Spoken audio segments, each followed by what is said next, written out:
Bismillahirrahmanirrahim. Assalamualaikum warahmatullahi wabarakatuh. Alhamdulillahi rabbil alamin. Nahmaduhu wa nasta'inuhu wa nastaghfiruh wa natubu ilaihi wa na'tasimu bihi wa naltaju ilaihi wa na'udzu bihi min syururi anfusina wa sayyiati a'malina. May yahdihillahu fahuwal muhtadi wa may yudlil falan tajida lahu waliyyan mursyida. Asyhadu an la ilaha illallah wahdahu la syarika lah wa asyhadu anna Muhammadan abduhu wa rasuluh. Allahumma salli wa sallim wa barik wa an'im ala sayyidina Muhammadin wa ala alihi wa sahbihi ajma'in, amma ba'd.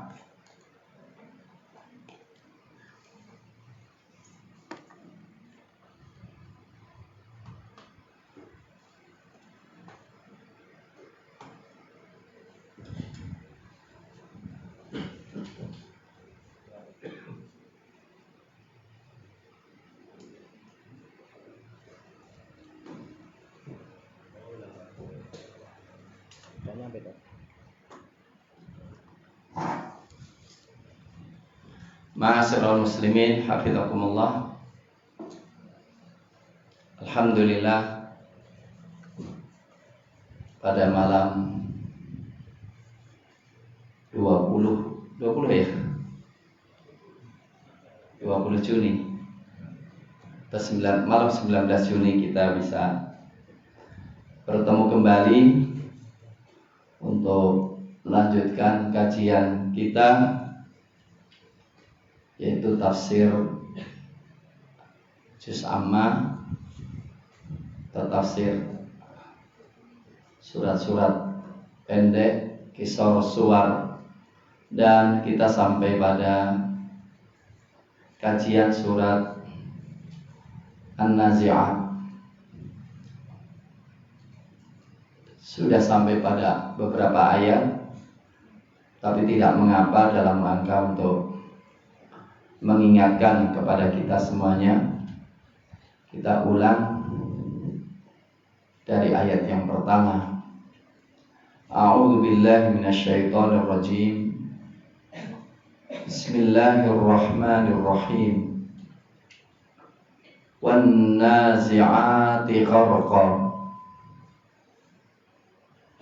An-nazi'at, demi malaikat-malaikat yang mencabut nyawa orang-orang kafir, gharqa, dengan keras.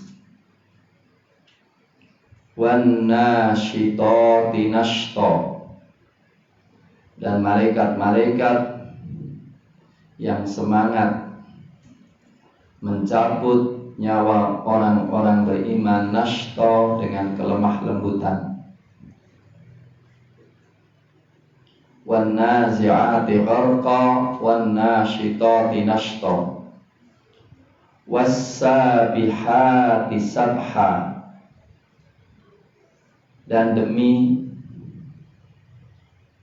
malaikat yang terbang di alam semesta dengan leluasa. Was sabihat, sabaha yasbahu, artinya berenang atau terbang atau bergerak. Sabha, dengan cepat, dengan leluasa. Was-sabihati sabha. Fas-sabiqati sabqa, dan demi malaikat-malaikat yang berlomba dalam mengerjakan tugas. Fas-sabiqat, malaikat-malaikat yang mendahului atau yang terdepan atau yang cepat. Sabqa, benar-benar bergerak cepat mendahului yang lainnya. Was-sabiqati sabqa fal mudabbirati amra, dan demi malaikat-malaikat yang al-mudabbirat, yang mengatur, amra perintah. Ma'asyiral muslimin hafizakumullah, sekedar mengingatkan apa yang pernah kita sampaikan pada waktu yang lalu. Mayoritas ulama, dan saya tidak akan masuk ke dalam rincian perselisihan ulama, ayat ini mengisyaratkan tentang sumpah Allah Subhanahu wa ta'ala dengan malaikat-malaikatnya yang menjalankan perintah Allah Subhanahu wa ta'ala untuk mengatur alam semesta dan menjalankan tugas Allah Subhanahu wa ta'ala. Ada malaikat-malaikat yang ditugaskan untuk mencabut nyawa orang-orang kafir, dan mencabut nyawa orang-orang kafir dengan kerasnya, seperti dalam hadis-hadis yang lainnya yang mengisyaratkan bahwa orang-orang kafir dicabut dengan perkataan akhriju anfusakumul yaum tujzauna adzabal hun, keluarkan nyawamu hari ini, engkau dibalas dengan adab yang menghinakan. Ketika nyawa itu tidak mau, maka kemudian dicabut dengan paksa, seperti dicabutnya kapas yang melilit di duri-duri. Itulah yang dimaksudkan makna wan nazi'ati gharqa.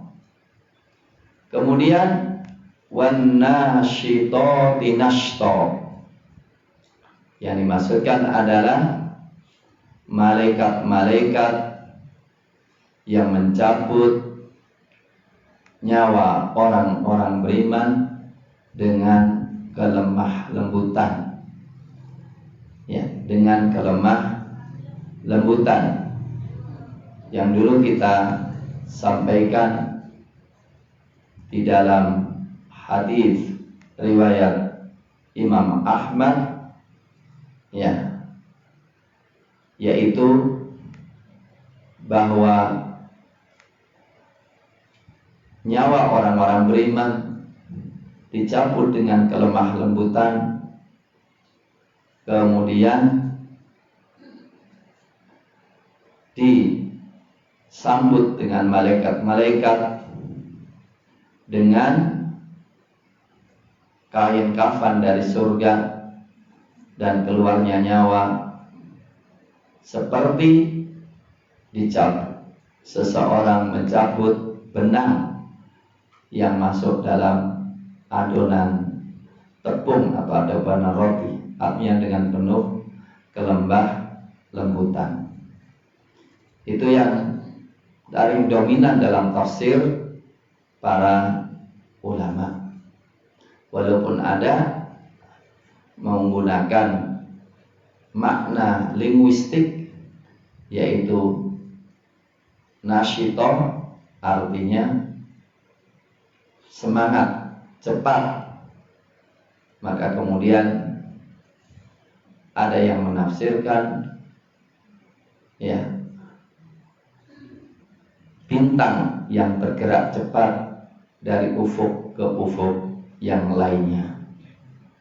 Ma'asyiral muslimin hafizakumullah, berikutnya adalah as-sabihatu sabha, ya, yaitu malaikat yang bergerak cepat menghadap Allah Subhanahu wa ta'ala dengan perintahnya, menyampaikan Allah apa yang diperintahkannya, yaitu yanziluna minas sama musri'in, turun dari langit dengan cepatnya. Kita tahu dalam surat As-Sajdah, terbangnya malaikat menghadap Allah dari bumi ke langit ditempuh cuma 1 hari dalam ukuran 1000 tahun. Di dalam surat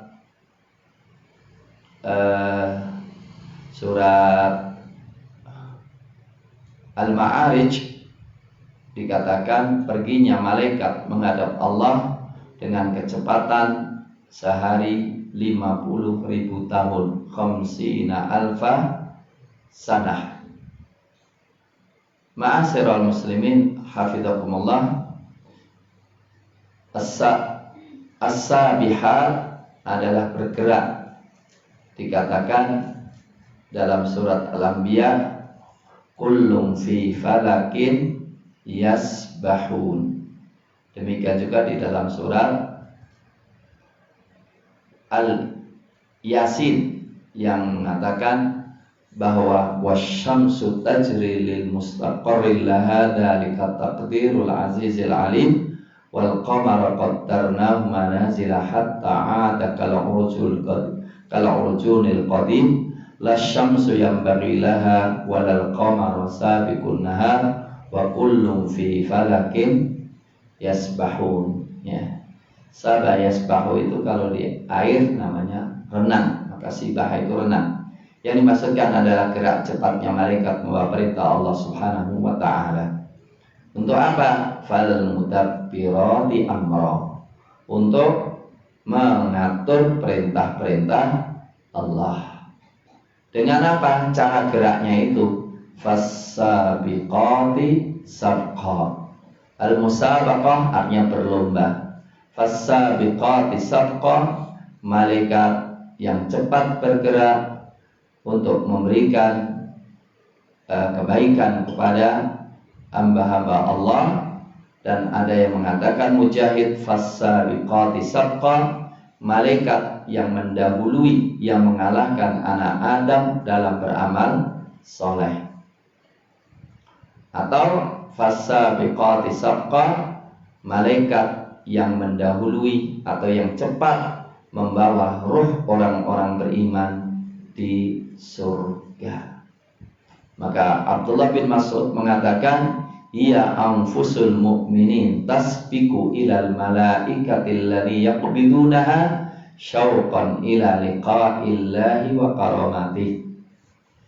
Ini tafsiran baru ya. Kalau Abdullah bin Mas'ud mengatakan fas-sabiqati sabqa, ya, ini tafsiran Abdullah bin Mas'ud tadi, yaitu sahabat.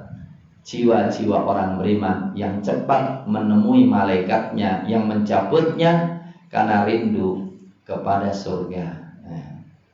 Walaupun kurang tepat ya. Karena apa? Semua orang kalau mau dicabut pasti ketakutan, pasti tidak mau. Kecuali setelah Allah Subhanahu wa taala memperlihatkan surganya. Itu makna dalam hadis riwayat Imam dari Ibunda Aisyah radhiyallahu taala anha, ketika Rasulullah mengatakan man ahabba liqa Allah ahabba liqa'ahu, siapa yang senang bertemu dengan Allah maka Allah pun senang bertemu dengannya.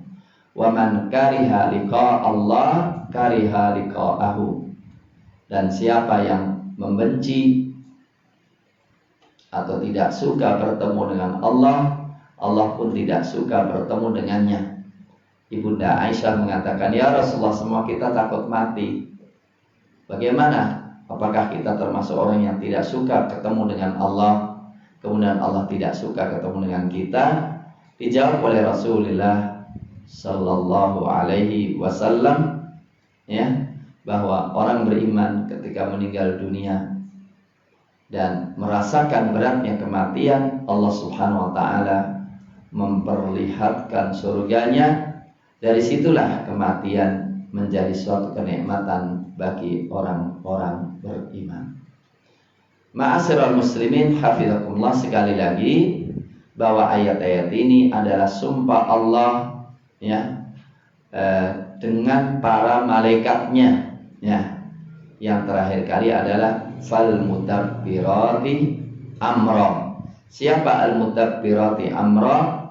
Yaitu dikatakan oleh Ibnu Abbas, yudabbirul umura fid dunya arba'atun, yang mengatur dunia ini 4 makhluk Allah yang Allah perintahkan: Jibril, wa Mikail, wa malakul maut, dan Israfil alaihimussalam.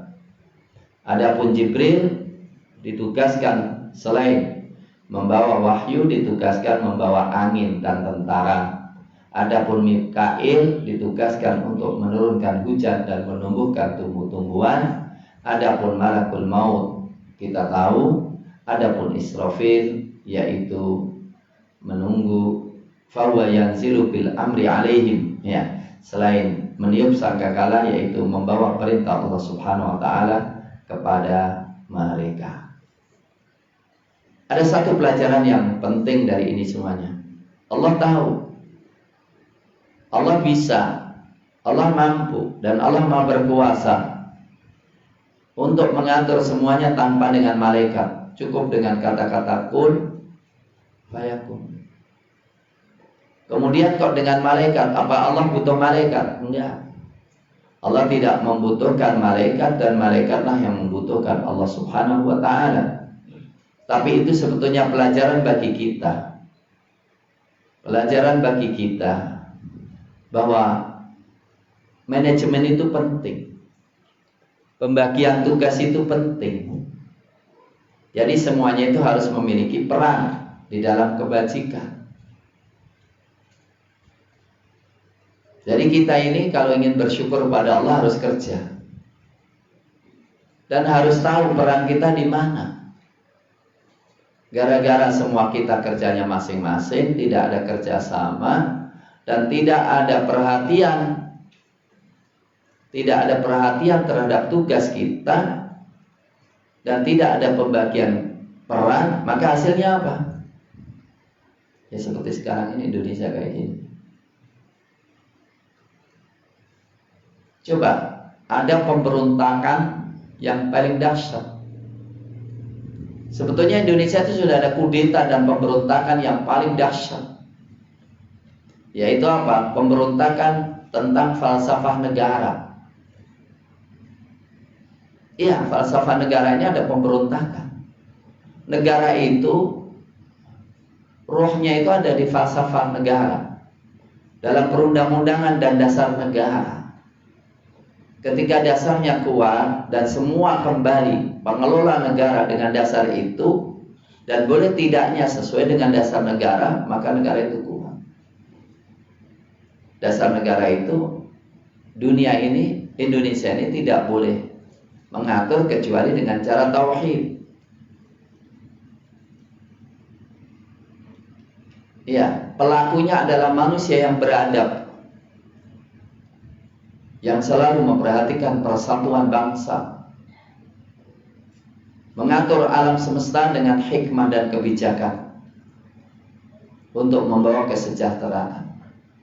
Lah ketika kemudian ada komunis yang mengusulkan, komunis ini yang mengusulkan supaya diperas, 5 ini diperas menjadi 3. Yang lucunya perasannya adalah ketuhanan yang berkebudayaan.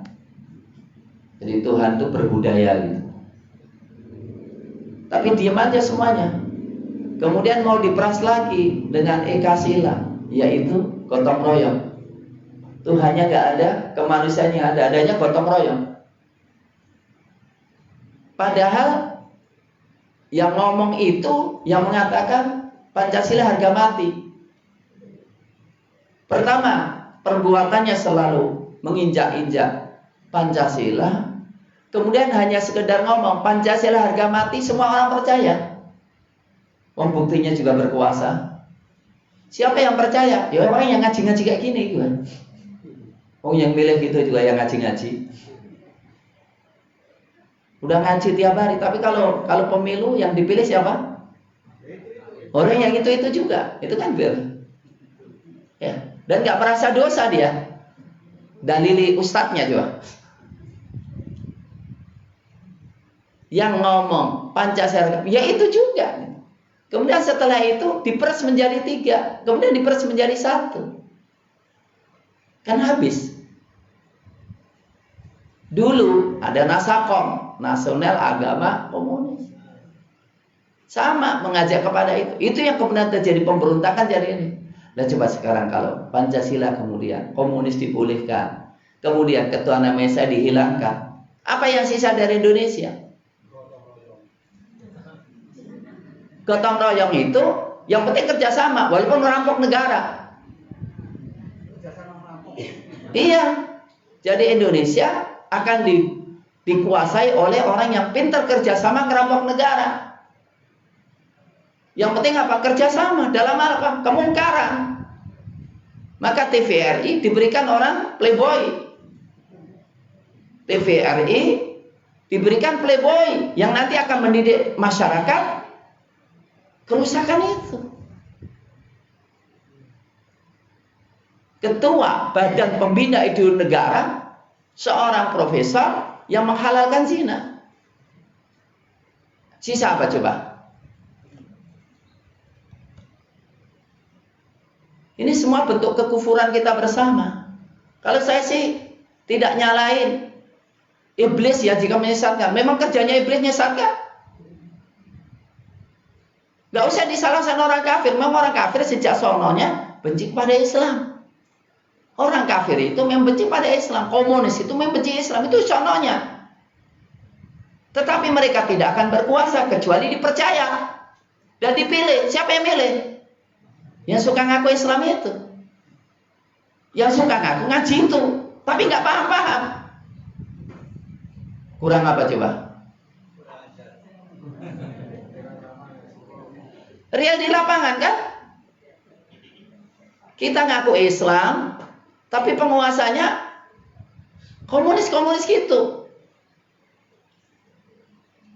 Lihat itu kemudian yang satu ngomong, "Endi, ora ono PKI endi?" Ya nono. Di wonge tak gebuke. Sementara saya selfie dengan yang PKI-nya. Yang ngomong aku bangga anak PKI. Anak PKI masuk parlemen. Gitu ya jadi bisa masih dipercaya juga, coba bayangkan. Jadi ini karena bodohnya yang milih atau yang karena pinternya yang dipilih itu? Hah? Itu bodohnya pada tingkat apa, wih?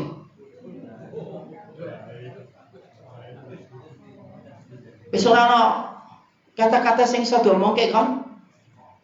Kok gini kok ya masih percaya aja gitu loh. Itu yang jadi masalah. Apa hubungannya dengan tafsir ki?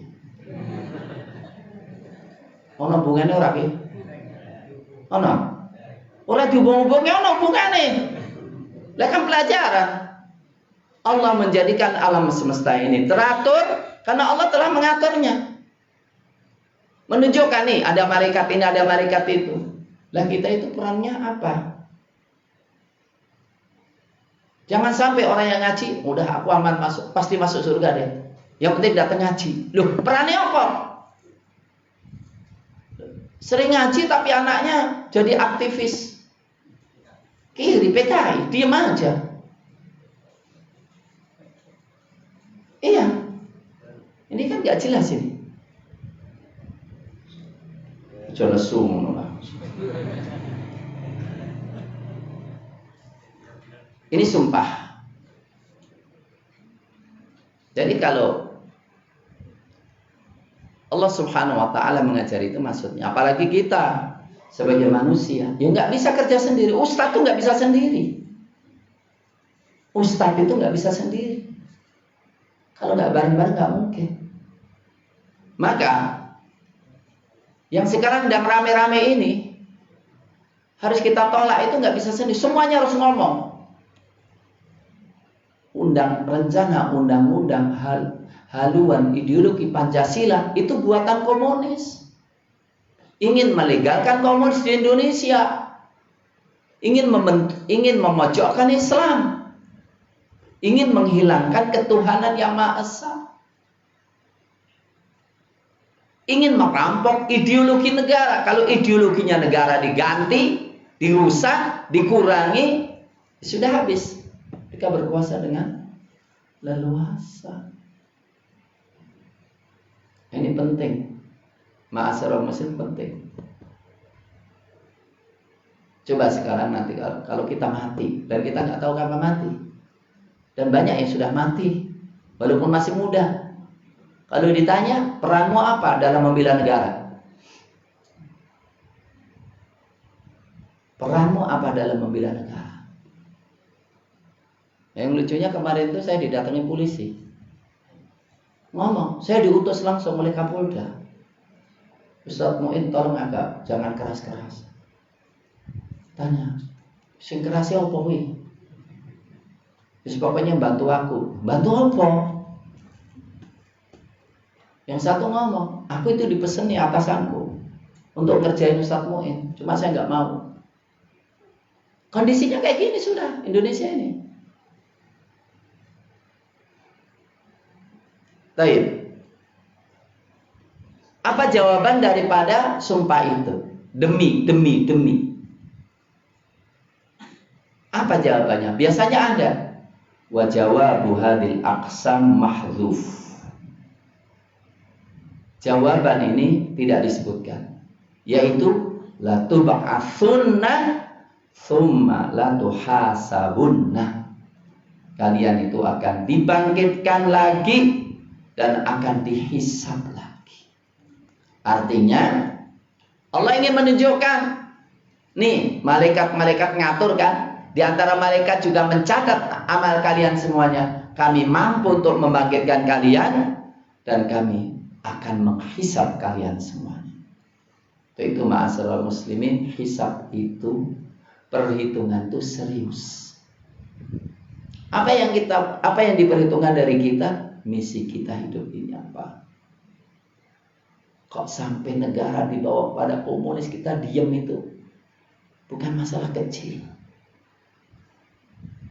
Ya, masalah agama diremehkan itu bukan masalah kecil. Itu masalah yang besar. Maka kemudian dilanjutkan dengan firman Allah Subhanahu wa taala, yauma tarjufur rajifah. Benar ya? Fal mudabbirati amrah. Kemudian apa? Yauma tarjufur rajifah. Hari tarjufu, bergerak. Ar-rajifah, sesuatu yang menggerakkan.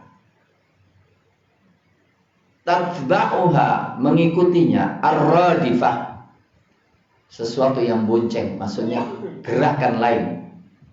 Yang dimaksudkan ini adalah yauma tarjufur rajifah. Maknanya adalah pada hari ditiup sangkakala, tiupan yang pertama, tiupan itu menjadikan semua alam semesta goncang, hancur dan mati. Kemudian tatba'uha, mengikutinya ar-radifah, asli dari kata-kata radifah, dari kata radafahnya bonceng. Ana radifu Rasulullah SAW, aku bonceng Rasulullah SAW di belakang Rasul. Yang dimaksudkan sini adalah tatkala tiupan kedua mengikuti tiupan yang pertama untuk membangkitkan semua manusia dari kuburnya. Qala Qatadah, Imam Qatadah mengatakan an-nafkhatul ula. An-nafkhatul ula, tiupan yang pertama, yatazalzalu wa yataharrak laha kullu syai' wa yamutu minha jami'ul khalaiq. Tiupan pertama semua goncang, diakhiri dengan kematian semua makhluk. Tatba'uha ar-radifah, yaitu tiupan kedua, hina tanshaqqus sama. Ya. Ini ada penafsiran yang kedua. Radifah tuhyi kulla syai'in biiznillah. Ini Qatadah. Kalau Qatadah apa? Tiupan pertama mematikan semuanya. Kemudian tiupan kedua menghidupkan semuanya. Imam Mujahid mengatakan pada pertama goncang bumi, goncang gunung-gunung. Kemudian diikuti tiupan kedua, yaitu terbelahnya langit dan bumi dibenturkan benturan yang sekali yang menghancurkan semuanya. Kata-kata roja fayarjufu itu gemeteran. Bisa juga artinya saut wal harakah, suara dan bergerak.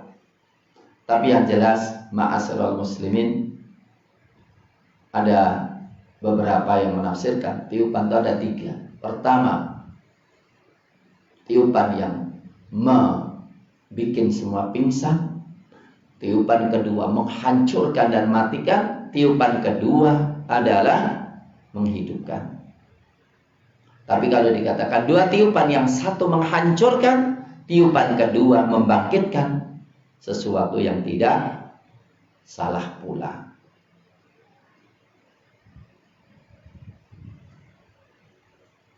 An Ubay bin Ka'ab, dari Ubay bin Ka'ab berkata, kana Rasulullah sallallahu alaihi wasallam idza dhahaba rub'ul laili qam. Adalah Nabi sallallahu alaihi wasallam jika lewat 1/4 malam beliau bangun. Kelihatannya beliau tidur itu langsung ba'da isya, langsung beliau tidur. Rubu' lail itu berapa? Jadi kalau jam 7 sampai jam 4, 8 jam ya? Benar? 9, 10, 11, 12, 1, 2, 3, 4 8 ya? 8 setengah. Kalau rubu' lail berarti 2 jam setengah. Dikatakan kalau sudah lewat 1/4 berarti 2 jam setengah. Setengah 10 beliau bangun. Waqal ya ayuhan nas uzkurullah, ja'atir rajifah tatba'uha ratifah. Rasul mengingatkan yang akan terjadi. Hei manusia, ingatlah Allah, telah datang goncangan dan akan diikuti goncangan kedua. Ja'al maut bima fi. Gak usah tanya, kapan Ustaz goncangan itu sesuai, Belanda masih jauh. Enggak. Ja'al mautu bima fi. Kematian pasti datang dengan apa yang ada padanya.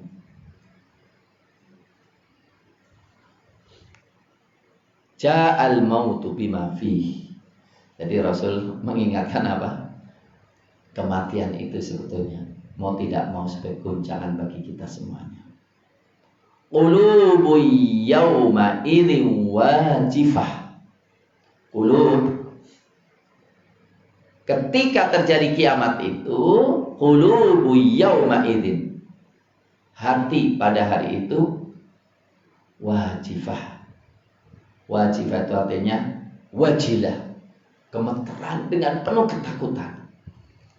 Bergoncang, hati itu bergoncang penuh ketakutan. Qulubu yawma idzi wajifah. Semua orang goncang ketakutan. Bahkan diungkapkan. Ini rasanya apa ya, benar hakikatnya wallahu a'lam. Kata Allah wa anzirhum yaumal azifati. Subhanallah, surat Al-Mu'min, surat Ghafir ayat 18. Allah mengatakan Wa anzirhum yaumal azifah. Azifah itu hanya dekat banget. Berikanlah peringatan hari yang sudah sangat dekat. Idzil qulubul ladal hanajir. Ketika jantung itu sudah sampai pada kerongkongan. Idzil qulubul ladal hanajiri kadhimin. Ditahan-tahan. Malidz zalimina min syafi' wala malidz zalimina min hamimi wala syafi' yuta'. Orang-orang zalim itu tidak ada teman kasih yang memberikan kasih sayang dan seorang pemberi syafaat yang ditaati. Gak tahu hati sampai kerongkongan itu gimana itu ya? Jantung sampai kerongkongan itu gimana ya?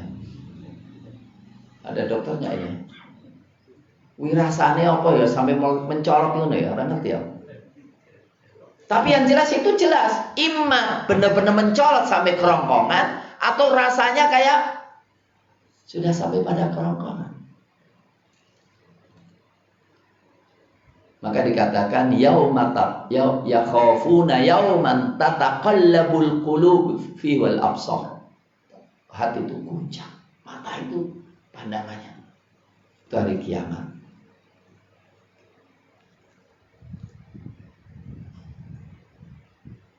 Yang cukup menarik ungkapan dalam surat Mukmin itu azifah, cepat banget. Artinya apa? Kita semua harus merasakan kiamat itu udah dekat, kematian itu udah dekat, sehingga tidak ada waktu lagi. Aku tak main-main dulu deh, aku tak menikmati. Enggak, dekat banget. Coba sekarang ya, yang meninggal kali ini kan banyak banget yang muda-muda kan, aktivis-aktivis banyak banget.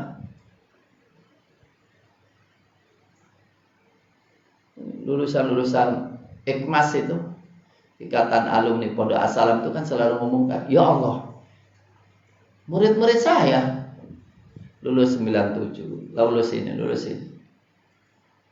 Dekat sekali. Maka tidak ada jalan lain kecuali kita harus mempersiapkan. Hari ini udah siap belum?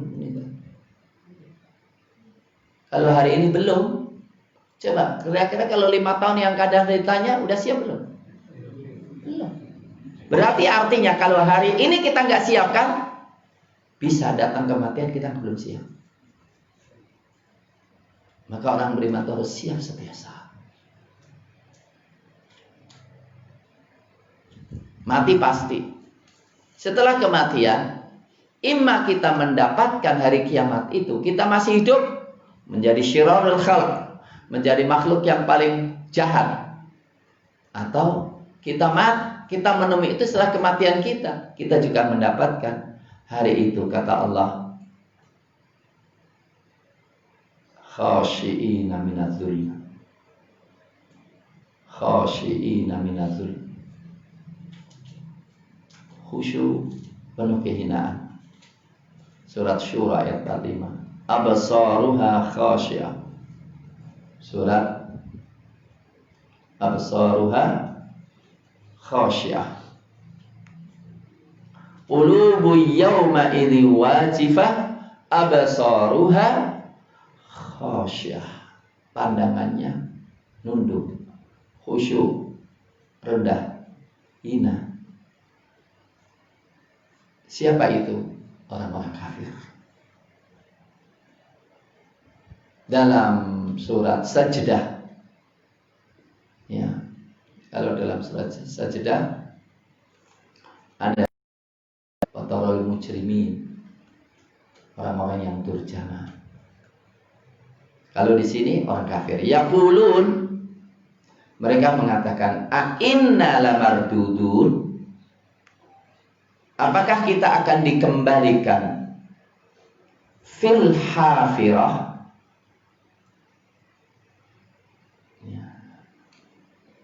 fil hafirah, pada awal permulaan.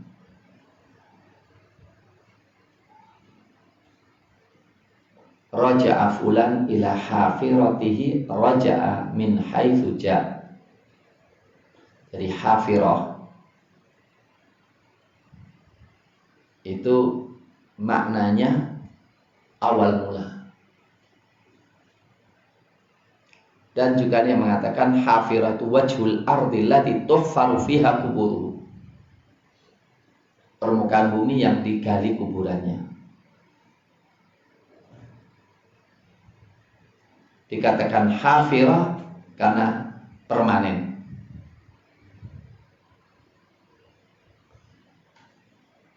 Yang dimaksudkan di sini, nanti takut kalau saya terlalu dalam nanti malah jadi bingung. Artinya saja. Yaqulun, orang-orang kafir mengatakan,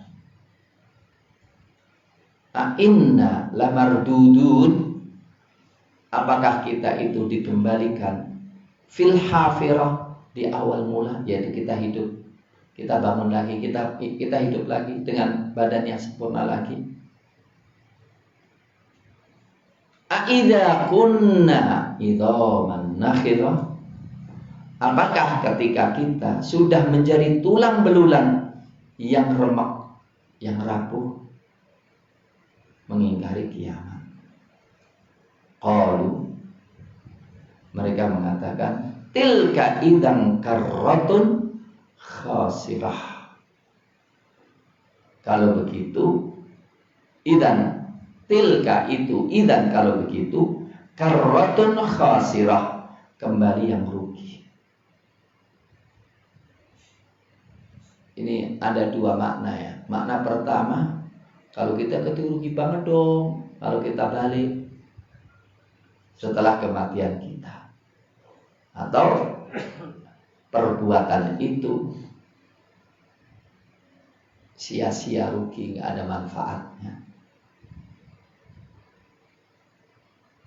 Jadi apa manfaatnya kita dikembalikan lagi? Karena memang dia tidak ingin dihisab oleh Allah Subhanahu wa ta'ala. Imam Baqi mengatakan, sambil ngeledek ini, nah kalau kita balik lagi ya rugi dong kita, kan udah nggak punya apa-apa. Maunya adalah untuk mengingkari kiamat. Ma'asyiral muslimin, terus terang hati saya sering bertanya, lama banget ya baca ayat-ayat kayak gini, lama. Apa ono sing ngingkari kiamat? Apa ono sing ngingkari kebangkitan dari kubur? Karena hati saya nggak masuk akal, orang kok bisa ngingkari itu. Kebodohan yang terlalu. Karena semua orang takut mati. Kalau mati akhir daripada perjalanan selesai, kenapa masih takut? Tapi ternyata ayat-ayat yang mengingkari kiamat, ayat-ayat yang menceritakan orang-orang yang mengingkari kiamat itu kok banyak banget ya. Maka sehingga saya selalu bertanya, aku sing ora ngerti, ora tahu lihat mereka, atau memang mereka menyembunyikan sebetulnya banyak yang mengingkari. Apa jawaban kira-kira bapak-bapak? Ada nggak sih orang yang mengingkari kiamat? Gelegere lihat nggak? Gelegere lihat nggak? Yang mana coba?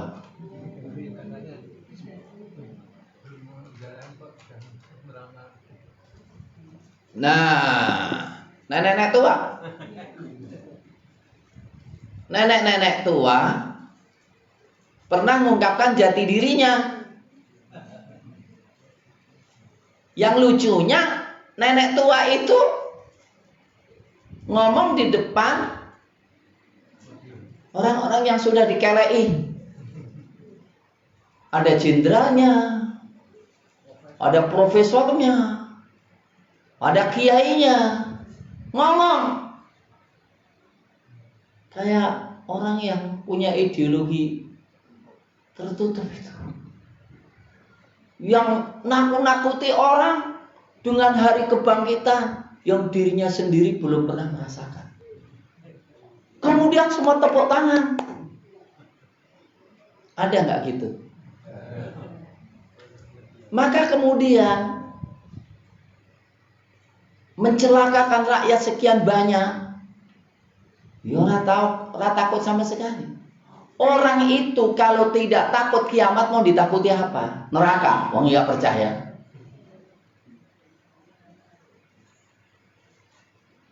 Ada loh, komunis itu tidak percaya dengan kiamat. Komunis itu tidak percaya adanya kiamat. Dan itu yang mau dihidupkan.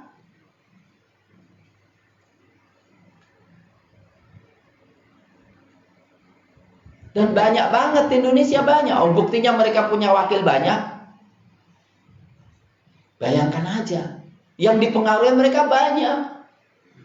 Oh, yang setuju dengan rancangan undang-undangnya semua fraksi. Kecuali 1 atau 2. Yang jelas PKS nolak itu jelas.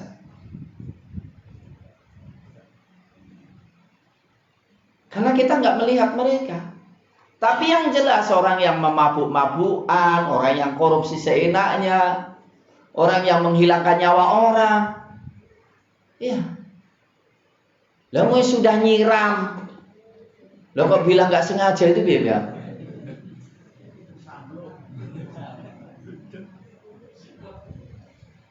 Ya sementara orang baru ngomong ini udah dihukum puluhan tahun. Itu udah nyiram bener ngomongnya. Enggak, rusak matanya itu karena salah penanganan.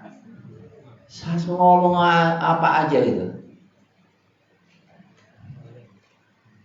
Orang-orang kayak gitu tuh loh. Orang yang dolim kayak gitu, itu sebetulnya mengingkari kiamat itu.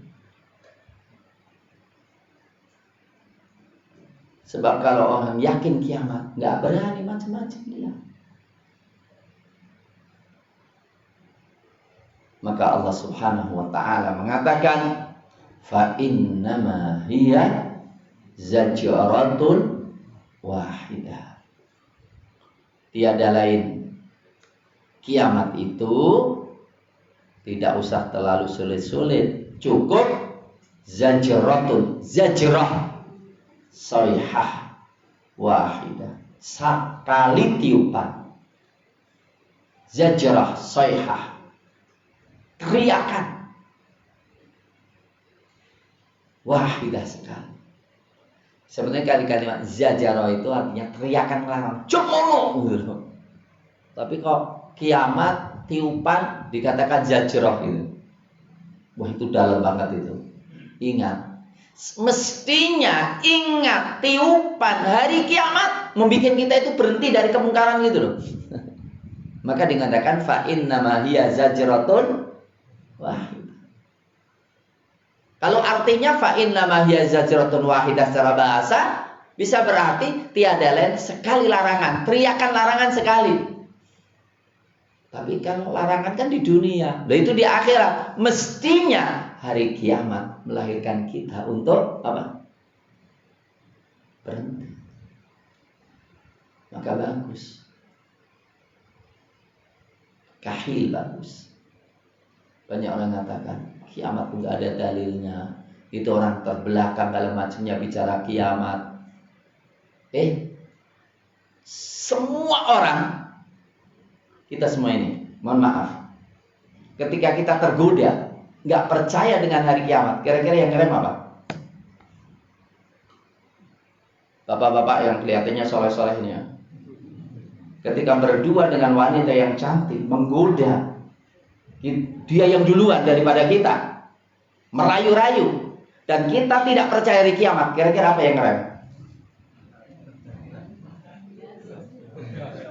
Apa kira-kira? Takut sama bujune toh? Bujune ora ngerti? Gak ada yang ngerem, bener gak? Josok suci loh sampean. Iya, bener gak?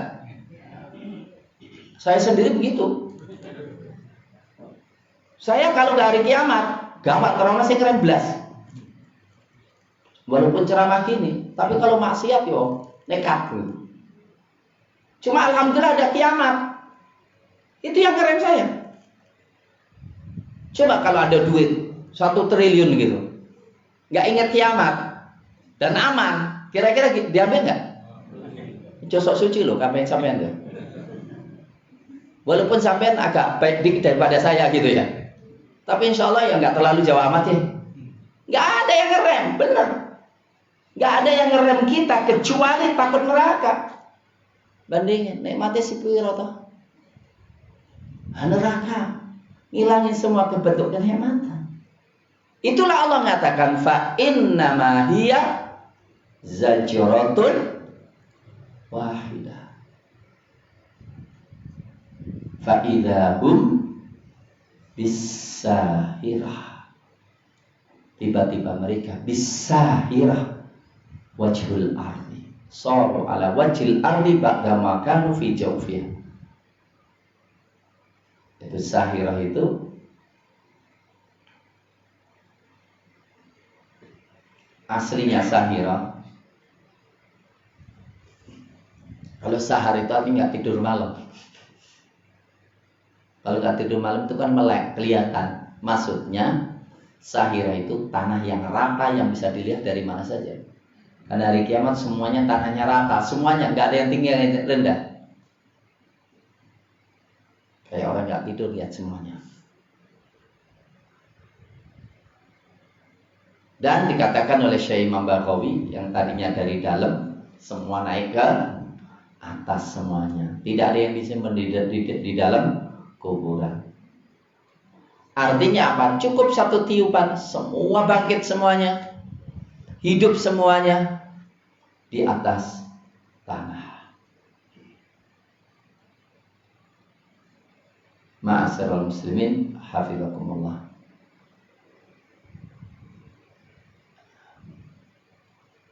Dalam Al-Quran, ketika bicara tentang hari kiamat, memakai fi'il madhi. Fi'il madhi itu berarti apa? Sesuatu yang sudah terjadi. Atau kalau tidak, memakai fi'il mudhari', menunjukkan bahwa itu seakan-akan sekarang terjadi. Menunjukkan hendaklah visualisasi kiamat di mata hati kita harus selalu ada. Jadi visualisasi, kita harus membayangkan bahwa kiamat itu terjadi. Bagaimana nasib kita ketika kita digiring, ketika matahari di atas kepala kita, ketika di sana tidak ada minuman, tidak ada makanan, nasib kita kayak apa? Itu harus kita hadirkan. Ma'asyiral muslimin, kemudian Allah Subhanahu wa ta'ala bicara yang lain. Kiamat selesai. Mestinya dengan ayat ini kita kembali kepada Allah. Semua jadi iman dengan hari kiamat. Maka berubahlah cara pandang kita menjadi cara pandang yang Islami, menjadi orang yang produktif, menjadi orang yang banyak kerja, yang beramal saleh. Dan di antara amal saleh yang paling penting adalah memperbaiki kerusakan politik. Karena kebaikan politik menyebabkan rakyat saleh semuanya. Karena rakyat itu tergantung pemimpinnya. Pemimpinnya soleh, rakyatnya soleh. Pemimpinnya rusak, rakyatnya rusak.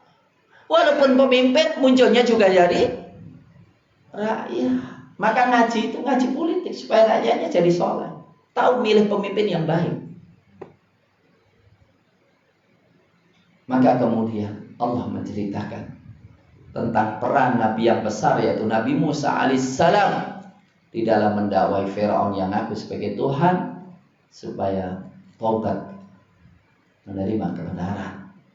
Hal ataka hadithu Musa? Apakah telah datang kepada cerita tentang Musa, kisah tentang Musa, pembicaraan tentang Musa. Idnadahu rabbuhu, idnadahu rabbuhu, ketika Rabbnya memanggilnya, bilwadil muqaddasi tuwa, bilwad, di lembah, al-muqaddasi, yang disucikan, tuwa, yaitu lembah Tuwa. Ini menunjukkan ma'asyiral muslimin hafizakumullah, suci tidak suci kembali kepada Allah. Allah menjadikan sebagian daerah Mesir suci. Allah menjadikan Mekah suci. Terserah Allah. Dan itu tidak tahu suci nggak suci kecuali lihat apa yang Allah katakan. Maka ketika orang nggak percaya dengan Allah, nggak lihat kesucian Mekah.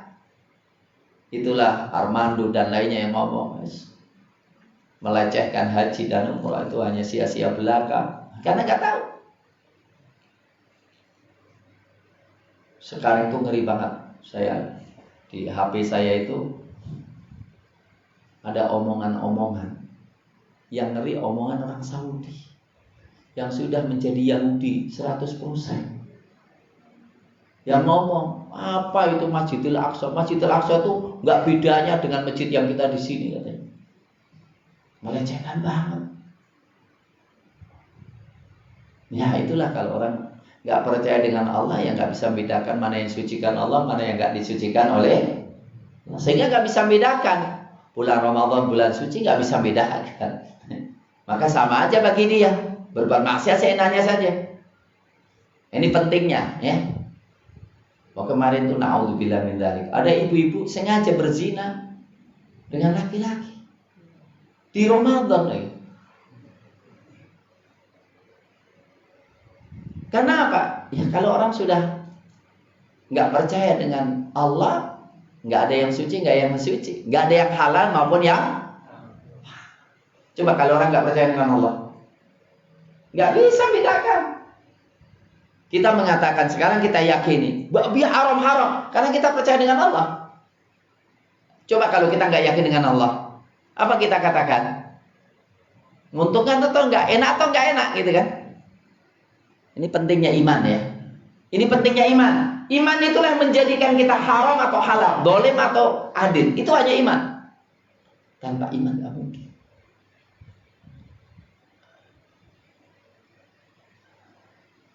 Maka di sini tempat yang suci, wadil muqaddas itu. Idhab ila Fir'aun. Pergilah ke Fir'aun wahai Musa. Innahu tagha. Sesungguhnya dia telah melampaui batas. Tagha itu kata kerjanya, kata fi'il mubalaghahnya taghut. Kan sering dengar taghut ya. Itu tohut. Tohut itu apa? Semua yang melampaui batas dari batas yang Allah tentukan. Itu tohut. Dari manusia itu harusnya menggali hukum, tapi malah bikin hukum. Itu jadi tohut. Orang itu harusnya mengatur bumi untuk menyembah Allah, malah mengajak menyembah dirinya sendiri. Itu tohut. Seorang hakim harusnya berhukum dengan hukum Allah, malah bikin hukum sendiri, mengingkari hukum Allah. Itu taghut. Lah, Fir'aun taghut. Karena Fir'aun mengatakan ana rabbukumul a'la. Merasa sok memiliki. Ya, Alaysa. Apa namanya? Wa nada Fir'aun fi alaysa li mulku Misra wa hadhil anharu tajri. Bumi ini kan milikku. Yang memerdekakan kan bapakku. Padahal bapaknya bukan merdekakan. Cuma pas bertepatan dapat giliran mengumumkan merdeka gitu loh. Tapi bukan dia yang miliki, benar enggak? Bukan dia ya, dia sendiri yang memerdekakan, benar enggak? Yang memberikannya siapa? Allah. Dengan menggerakkan seluruh rakyat Indonesia. Malah yang sebetulnya menjadi pendorong itu malah pemuda-pemuda yang nyulik itu, benar nggak? Pemuda menculiknya memaksa, ayo besok harus dimerdekakan. Benar nggak? Yaitu peran bagus, tapi kemudian jangan sampai anak cucunya ngaku bumi ini semua milikku, kami yang harus berkuasa. Oh, bapakku kok yang milik. Nggak boleh begitu. Ada hubungan dengan ayat nggak sih? Apa hubungannya tadi? Yang melampaui batas sombong itu loh, gitu loh. Benar nggak? Itu notogo itu loh. Udah deh, udah jam 9. Kan mulainya jam 9 kurang 4.